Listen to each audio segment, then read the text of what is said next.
इससे पिछले लेक्चर में पढ़ा हमने जो आपके 3 फेस मोटर है कौन कौन से टाइप के, तो स्क्विरल केज वाउंड रोटर होता है, ठीक है, एक स्क्विरल केज रोटर होता है, एक डबल केज रोटर होता है, एक वाउंड रोटर टाइप होता है। वाउंड रोटर में देखा हमने वाइंडिंग होती है, उसके अंदर कोई वाइंडिंग होती है।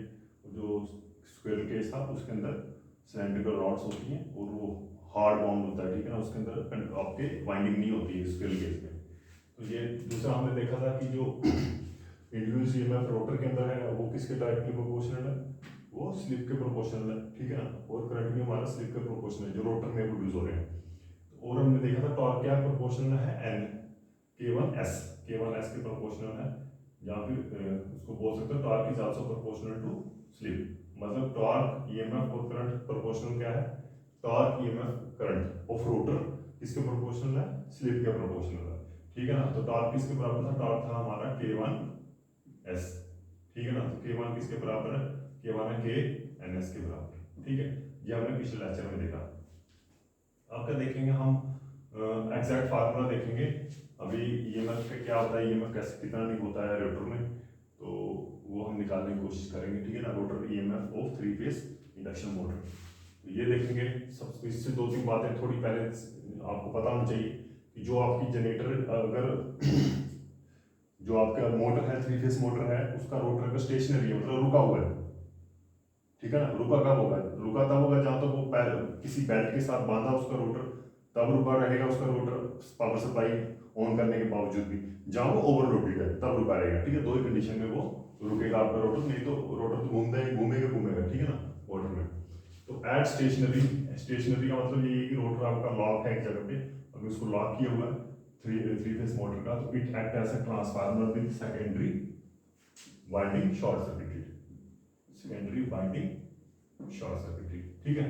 तो वो जो है, वो जो 3 फेस मोटर है जिसका रोटर हमने लॉक किया हुआ है एक जगह पे, स्टेशनरी किया हुआ है, तो वो कैसे एक्ट करेगा, वो एक 3 फेस ट्रांसफार्मर विद सेकेंडरी जिसकी शॉर्ट की हो उसकी तरह एक्ट करेगा। ये लिखा है, it act as a transformer with secondary shorted, ठीक है, तो उसकी तरह एक्ट करेगा। अगर तुम्हारा जो है वो three phase induction motor no load पे चल रही है, तो वो किसकी तरह एक्ट करेगी, वो सेकेंडरी विद ओपन सर्किट की तरह एक्ट करेगी, ठीक है। तो अगर रेस्ट पे है तुम्हारा रोटर है, तो वो किसकी तरह एक्ट करेगा, एक transformer with short circuited secondary winding, ठीक है, उसकी तरह एक्ट करेगा। अभी हम क्या किसको लेंगे, अभी हम इसको लेंगे जो थ्री फेज मोटर है उसको हम विद लॉन्ग रोटर के हिसाब से देखेंगे, और under running condition, normal running condition में भी देखेंगे, जिसमें आपका रोटर फ्रीली घूमेगा। पहले हम लॉक्ड कंडीशन पे बात करते हैं, ठीक है ना। अब दूसरा क्या है कि जो सप्लाई होती है 3 फेज सप्लाई, आपको पता है वो रोटेटिंग मैग्नेटिक फील्ड बनाती है, ठीक है ना। रोटेटिंग मैग्नेटिक फील्ड बनाएगी 3 फेज सप्लाई, वो क्या करेगी, स्टेटर के अंदर भी थोड़ा बहुत इंड्यूस्ड ईएमएफ करेगी और रोटर में ज्यादा इंड्यूस ईएमएफ करेगी, ठीक है ना। तो रोटर में इंड्यूस ईएमएफ करेगी कौन, जो आपकी सप्लाई है 3 फेज सप्लाई। तो स्टेटर में इंड्यूस ईएमएफ कितना होगा वो हम शो करेंगे ईएमएफ ES के साथ, ठीक है ना। ES किसके बराबर है, वो 4.44 KC KD NS 5max और फ्रीक्वेंसी। क्योंकि अभी जो स्टेटर पे तो कोई टेंशन नहीं है, स्टेटर आपकी फ्रीक्वेंसी जो सप्लाई फ्रीक्वेंसी है वही सब फ्रीक्वेंसी होगी इसकी स्टेटर की, तो ये होगा FS। तो 5max आ गया जो आपका फ्लक्स होगा, NS आ गया जो उसके टर्न्स ऑफ, ठीक है ना, number of turns in stator winding, KC और KD ये क्या है, ये हमारे वाइंडिंग फैक्टर्स होते हैं, ठीक है ना। तो अगर KC KD लिखा तो KW लिखो वाइंडिंग फैक्टर, तो KW किसके बराबर होगा, KW होगा हमारा KC एंड KD का प्रोडक्ट, ठीक है। तो ये है, तो ये था हमारा स्टेटर। स्टेटर के अंदर जो ईएमएफ इंड्यूस होगा वो किसके बराबर होगा, 4.44 KC KD NS 5max, ठीक है ना। फ्रीक्वेंसी क्या है, सप्लाई की फ्रीक्वेंसी जो उसको होती है। Likewise induce EMF in rotor, rotor में क्या है, इंड्यूस ईएमएफ होगा, तो उसका क्या फार्मूला है, उसमें भी यही होगा 4.44 KC KD 5NS की जगह इधर क्या हो जाएगा, नंबर ऑफ टर्न्स इन और बाइंडिंग इन रोटर, रोटर में कितनी बाइंडिंग है, ठीक है ना, कितने टर्न्स है उसके। तो एफ क्या हो जाएगा, इंड्यूस्ड फ्रीक्वेंसी, क्या हो जाएगा, F induced frequency in rotor. तो इंड्यूस्ड फ्रीक्वेंसी स्टेटर की फ्रीक्वेंसी से अलग होगा, क्योंकि ये उसकी रोटेशन के ऊपर डिपेंड करता है कितनी फ्रीक्वेंसी है। तो वो किसके बराबर होगी, एफ डैश होगी SF1 के बराबर। F1 क्या है, स्टेटर की फ्रीक्वेंसी, ठीक है ना, जस्ट सप्लाई फ्रीक्वेंसी मान लो उसको, ठीक है।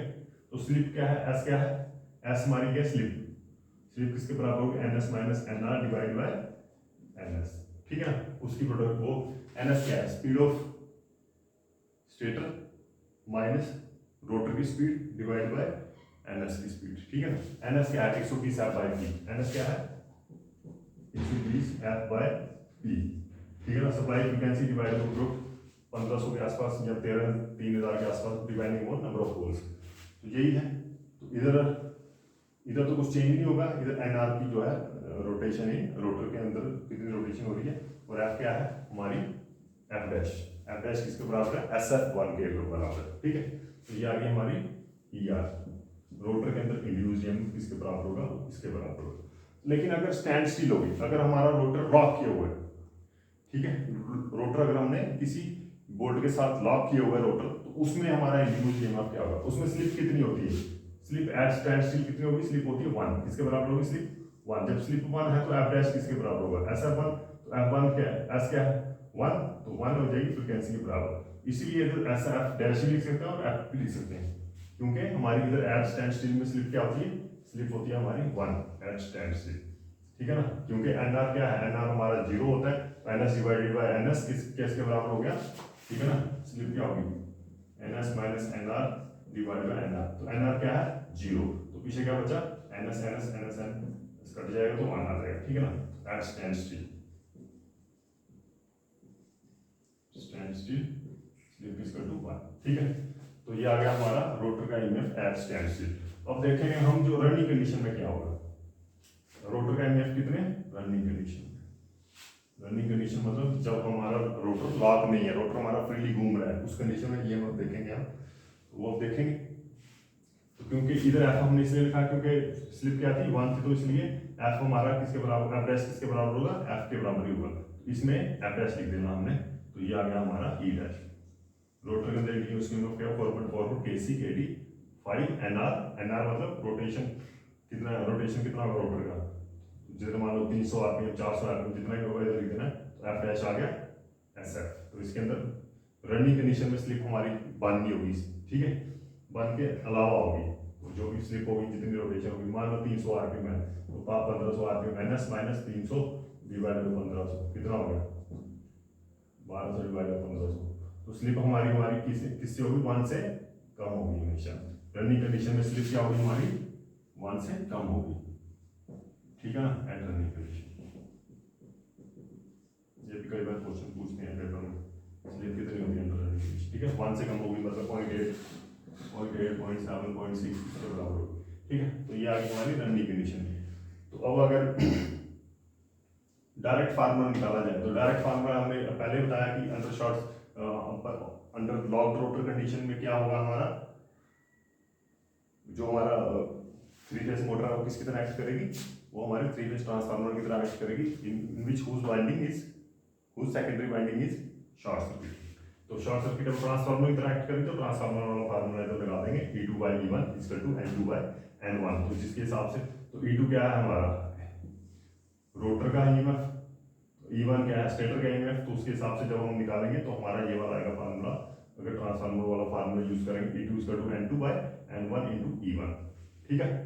तो रोटर वाला देखेंगे, ये आ गया ट्रांसफार्मर वाला फार्मूला, तो अगर ई एस और ई आर यूज करें तो ई आर किसके बराबर होगा, E R equal to E S into N R divide by N S के बराबर, ठीक है।